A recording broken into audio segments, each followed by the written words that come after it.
It's day 102 of the vlog. But again, like some of the other ones, it's still the evening. It's Monday night's dinner because I'm going to review my black pudding Scotch egg.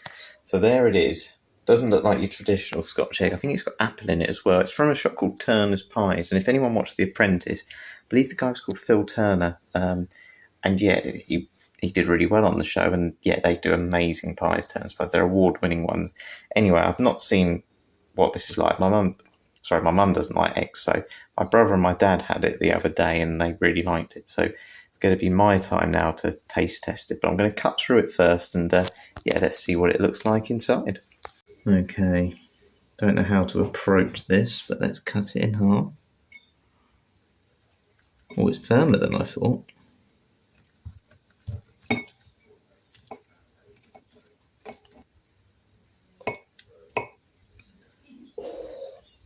The egg looks amazing inside. Right, let's open it up. I will show you what it looks like. There we go, look at that. Very, very orange yolk. Honestly, the best eggs always have the more orange yolks, so I cannot wait to try this, and I'll give you my opinion in a minute. A bit of the batter. There we go. All right, we're ready. So it's got apple, black pudding, and then a hard-boiled egg.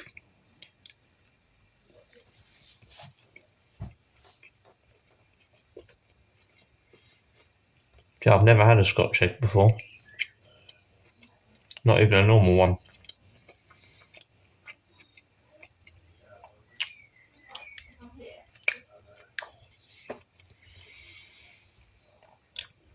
I love food. Sort of food theme for this morning. I have got some really, really random things for breakfast. So I've got my turmeric milk there. And then I did say I'm having a chicken breast this morning. So I've got my chicken, but obviously I still like my usual bits a little bit as well. So then here I've also got a banana with peanut butter on, my cereal, well, my crave with a yogurt, and then 2 oranges and a green tea as well. So high protein, a lot of sort of nutrients as well. It's a real mix, but I couldn't decide what I wanted, and I like it all, so I'm going for it. Looking forward to it. Let's see work this. All stuck to my fingers. Alright, there's my turmeric milk. Didn't have one of these yesterday.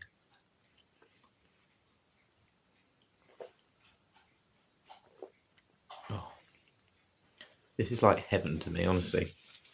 Forgot to bring a knife in. Sorry, I've got a fork, I haven't got a knife.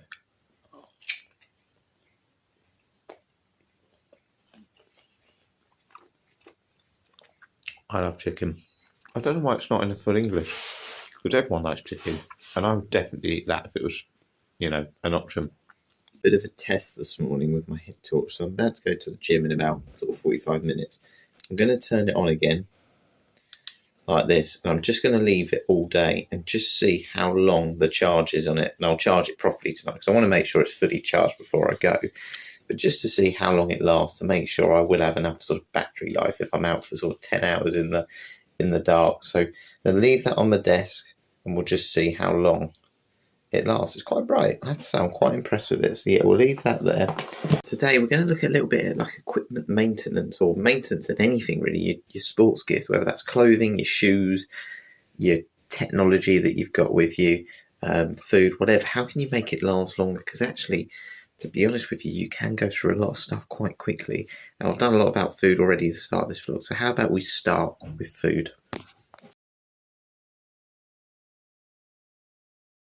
I'm just sorting my gym bag out, and in the top pocket, I've just found 2 loose dextrose sort of sweets. So these are the sugar sort of sweets, which you get like this.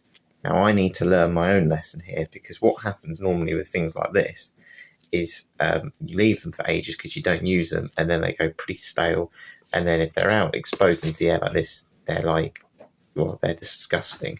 You need to make sure you seal them. So really, I should put this in a plastic container. So if you've got like a little plastic container, make sure you put it in there. But if you have a look, the date on them is 2026. Can't probably see that, but Yes, 2026 on these. So they last ages, but just make sure you wrap them in something, even if it's cling film or whatever, because trust me, they can go off pretty quickly if you don't look after them as well. So yeah, that's the first thing. Check dates, because I've had it where I've had supplements and whatnot. They don't last very long, particularly some of those like protein bars. So let's have a look at the dates on my sort of hydration tablets and stuff. So Huel and my cis ones. Now I actually haven't looked at these, but I always recommend get things with good dates, because you probably won't use the whole pack before you stop using them. You'll probably use them for a bit, change your mind, and then go back to the 6 months and they're out of date. Date on that is 12/2026.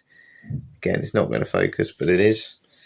And then the Huel is the 27th of the 4th, 2026. So literally another year, essentially. It's got plenty of time to use these. So check the date and just make sure if you're using these things, you wrap them up or you store them. These don't need to be stored in the fridge. So anything that doesn't need to be stored in the fridge, probably your best bet, to be honest. Clothing. Now, to be honest, there's not really a lot you can do about clothing. At the end of the day, I've put so many holes in socks and pants and whatever, and as you see in my compression shots, which I'll show you in a little bit, they're not easy to get on. So yeah, we'll go through that. But shorts and t-shirts, there's a couple of things to be aware of. I like getting shorts with pockets. Again, I always think if you're going to bulk up or whatever, buy a bigger size. I quite like loose fitting gym clothes anyway. You don't want things too tight. But you'll see with this one, my hand has gone through the pocket. So yeah, there's a hole in the pockets. Just be aware, don't put too much heavy stuff like heavy keys and whatever in your pockets. One, because you rattle like a toy, and two, you put holes in them so quickly.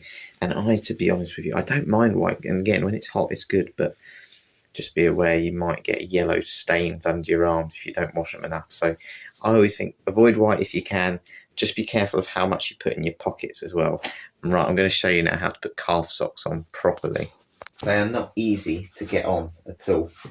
And to be honest with you, if you can see that, but these ones are laddering on the inside where I've essentially not put them on or taken them off very well. So you need to do this when your legs are dry and not sticky and sweaty, because, sorry about all the felt on my feet, they are so much easier then to do. You just put them up like that. Now, some people will do this. They'll fold them down and try and put them on like a sock, like that. And honestly, I'm telling you now, that is so much harder. So if you're going to do it, straighten it out and then pull it up, and then it's on. And to be honest, it's much the same the way down. Again, it's so easy to do this, where you squash it down, and then trying to get that off is really hard. So I always say keep them straight and then put them off. It's so much easier. So just wait till these things dry out, essentially. So if anyone does ever buy these, which are brilliant, by the way, I'm going to wear these over the next couple of days to help my recovery. Yeah, just do it when you're kind of not too wet or sticky or sweaty or whatever, because they're a nightmare. Otherwise, you'll be there for a good 20 minutes taking them off. He's invested in a good gym bag. My brother bought me this one years ago. Now, I don't use it anymore. That's why it's got a load of folders in. But this one used to have a shower section, so you put all your toiletries in there. A compartment for like your main things, like your towels, sprays, whatever you can put in there with little compartments. Front zip pocket for your bottle. Honestly, it makes such a difference. The amount of times you have toiletries and they leak in your bag and go over your towel and stuff, and then you've essentially ruined your top or whatever, and you have to chuck it away or get it washed. It's so much, especially if it's staining. So definitely invest in a good gym bag so you keep your bottle away from your kit so it doesn't stain it or whatever, and then you have to chuck it away. So yeah, that's another tip. Buy cheap, buy twice. Yeah, so headphones, that's another consideration. So I have to say, I've gone through so many headphones, and the main reason why they've broken is because of sweat. Now, these are not the best headphones to wear for the gym if you're worried about sweat, because they'll get very damp, and as you can imagine, it just goes in the electrics and whatnot. And I've certainly had headphones where I've done that. So if you know you're going to the gym and you're going to get sweaty, don't buy a pair of these. Get the outer ear ones that I have, because they're so much better and they will last. Even the in-ear sort of ones that are smaller than this, earphones or headphones, they also break. So anything that's out of the ear, because you will get sweaty ears. Horrible to say, but you will get sweaty ears. And you don't want broken headphones essentially all the time, because you've got sweat in them or water or whatever in them. So my advice with that is just make sure with any equipment, just be aware of sweat and how that might affect it. The other thing, of course, I have a watch on, which is like my biggest training partner. Now this is suitable to go underwater, I think. I don't know how deep though. Don't wear it in the shower. You're not getting any extra steps in the shower or whatever. So my advice would be just take it off. The other thing I sometimes do as well is just, again, if it's been raining or weather, just get a little wipe and just give the screen a little clean, which is what I need to do with my glasses, but I will wait till later on.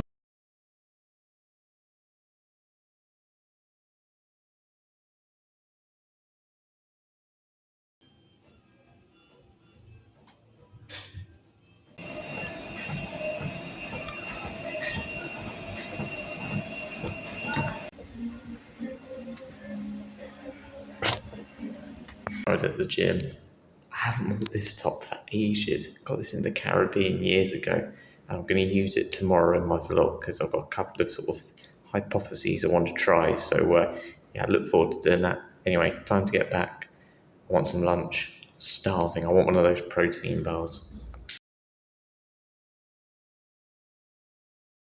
Just seen a screenshot as well, or a certificate, an online certificate I've just been sent, just to say I'm in the top 25% now of donations on Just Giving, and that's for everyone, like every challenge. That's not just the London2Brighton challenge, that's for every single person that's raising money on there. So I just want to say a big thank you again to everyone who has donated as well, because that's a pretty impressive stat, and I think I'm 165th. And there's thousands of people doing this event on Saturday, but 165th for my event specifically. So, as I said, it's very much appreciated, and I said I'm looking forward to it. I just want to get on with it now, if I'm being honest with you.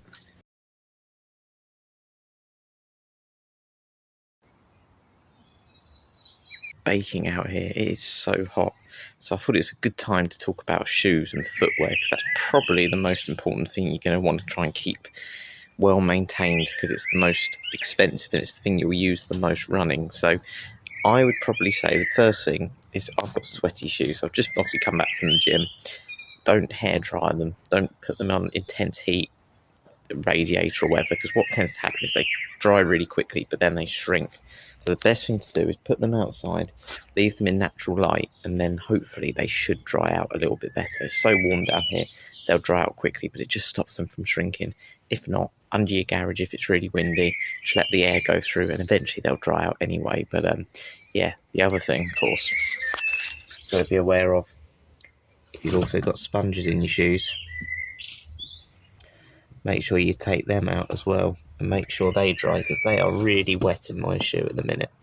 So that's the first tip with shoes. Keep them in the sun and let them dry naturally, or they'll shrink. Really, really old shoes. They're so old and they have a hole in the back. What do you do if you've got a situation where you've got a hole, where you need to buy some foot pads? So this black thing here on the inside, which my thumb's on, that is a foot pad, which I got my brother to buy off Amazon. And essentially you just stick that over a hole. So if you put holes in the back of your shoe or the inside of your shoe, it's just another layer of fabric really, and they stick down really well. So it's really survived, and that hole isn't rubbing now because that foot pad's there. So definitely recommend getting foot pads. They only cost about £5-6 for a set of about 8. So definitely recommend, if you're doing a lot of running and you go through a lot of shoes, get them, and you can get a good 100 more runs probably out of them. That being said, look at the state at the bottom of these.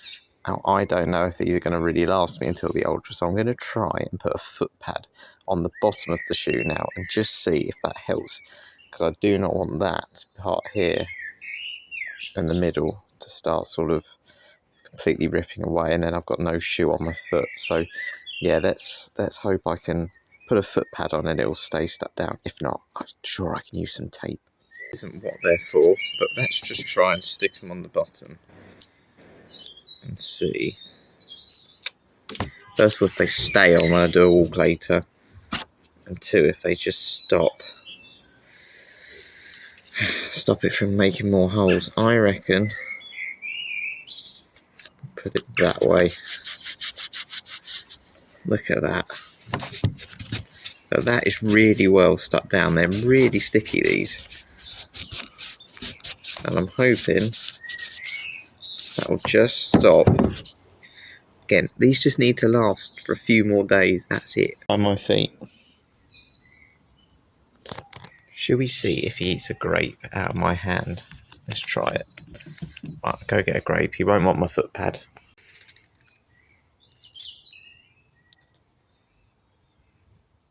Come on.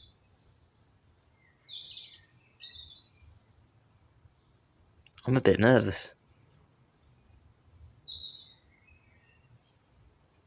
No, he's not sure, and I'm getting nervous about him getting too near me anyway. Go on, take the grape.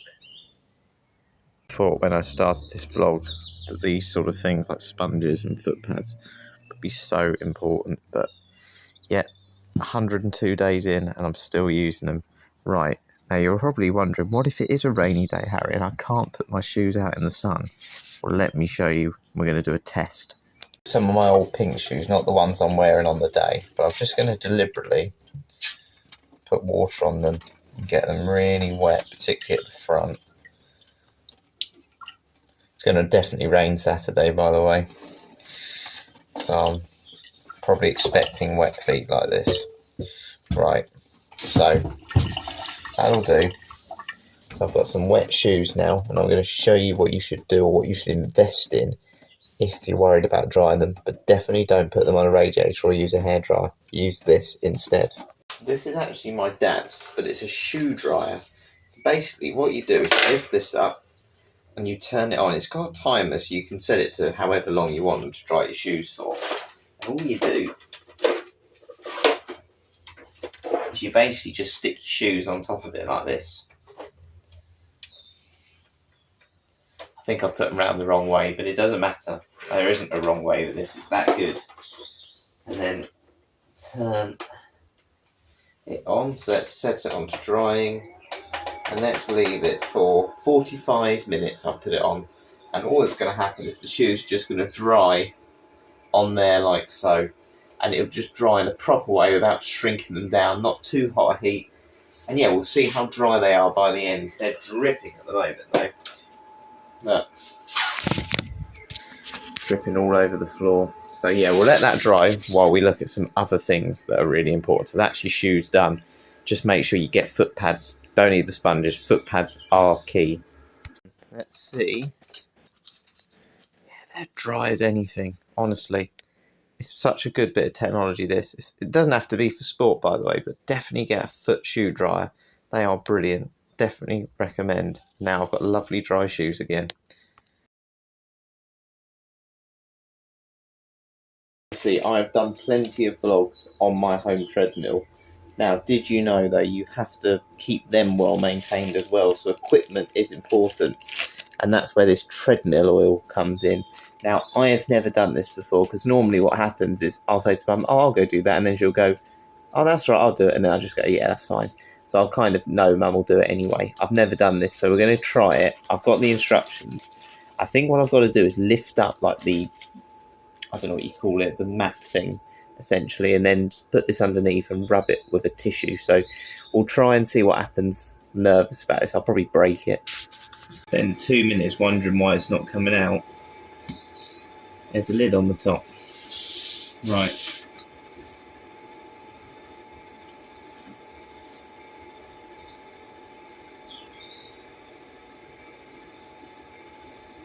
I've put the tiniest amount on.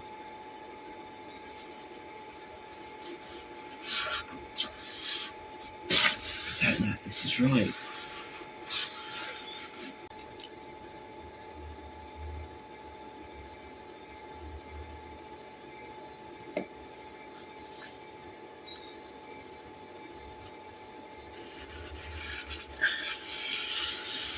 I don't know if you're just meant to do the sides like this or go right underneath.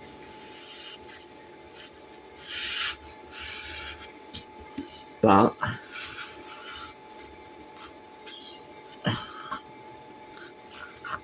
the sides are done. think.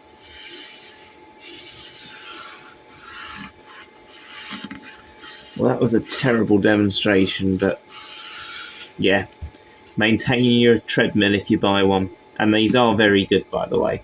Right, dumbbells, how do you maintain them? Dumbbells, it's literally put them in a box, a little bit like your sweets earlier.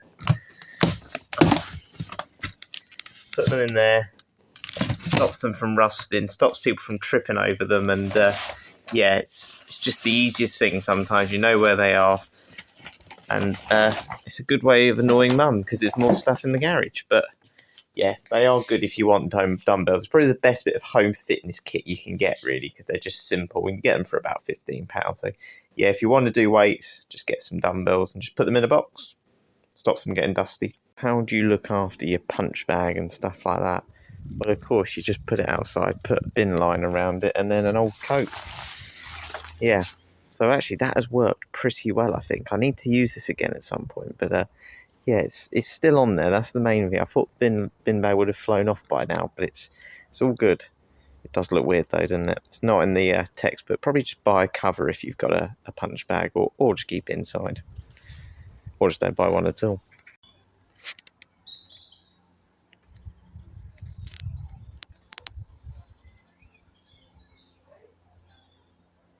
Hello. You wondering how to maintain... Oh, no, he wasn't. I was going to ask her if you wondered how to maintain their dumbbells, but he's not interested. Would you like to donate to my Just Giving page? No, obviously not.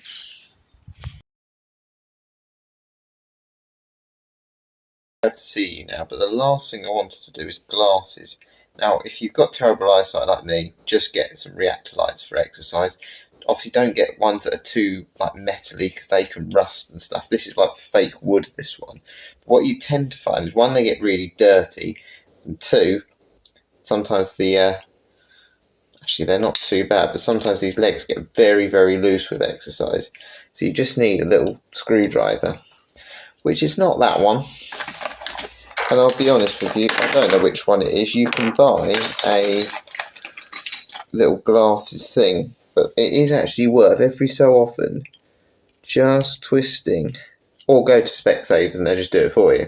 But if you can't be bothered like me, just twist it and hopefully it just tightens them a little bit.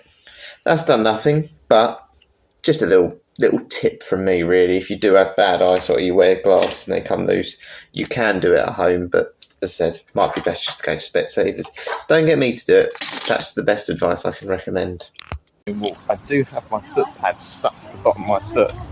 Last trip to Savers, essentially now, because I wanted to buy some more supplements. Now, I probably won't use them really before the event, but I wanted to get some Korean ginseng ones, and I've got this new one, Coenzyme Q10, which I've never heard of before this sort of training blog, but yeah, I think supplements have kind of worked a little bit. I think it's probably placebo, but they've certainly not had, I've not found any negative side effects from the lion's mane or the ginseng. So yeah, I'm very intrigued to see though how these foot pads are going to look underneath my shoes. I don't think they've fallen off.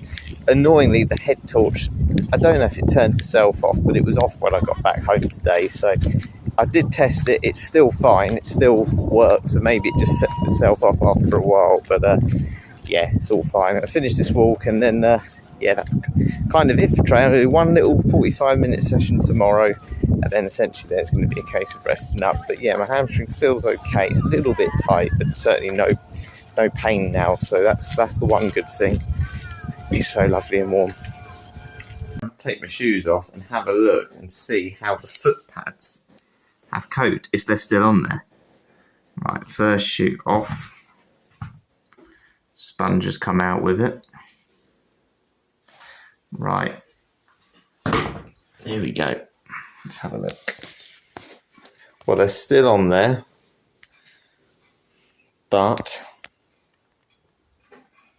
they're looking a little bit worn, but they've done their job. They've survived the other day, and to be honest, that's most of the training done now. So yeah, hopefully I'll keep them on there. not really going to do any more road walking, so hopefully they should be right for the day. As I said, they've been the most comfortable in the last few days, and it's been better on my ankles. So, yeah, there we go. No, you don't have to wipe down your foam roller to keep it well maintained. You definitely don't need to do that. You don't need to do anything with that. But yeah, that is it for today. I hope you enjoyed this one. For those of you that do like your running, your walking, on whatever, I hope it's kind of giving you a bit of an insight into some of the sort of products and things you might potentially find useful to ultimately save you money and look after your gear. Because something I know I do, particularly with shoes, is one of the main things is put a hole in the back of them very quickly. And it's so annoying because that rub can just completely, stop you from running even and give you a blister or whatever. So I said, I hope it's giving you some ideas, particularly around the footwear, foot pads and, shoe dryers and whatever. And I said, there's loads of things you can do, but it doesn't have to be sport. Anything where if you look after it properly, I think those things do last longer and ultimately it will save you money in the long run. In terms of tomorrow though, I've got a couple of good I've got a couple of experiments in mind, really. I want to try a couple of things, a couple of theories or hypotheses, and just see if they actually do come true, really.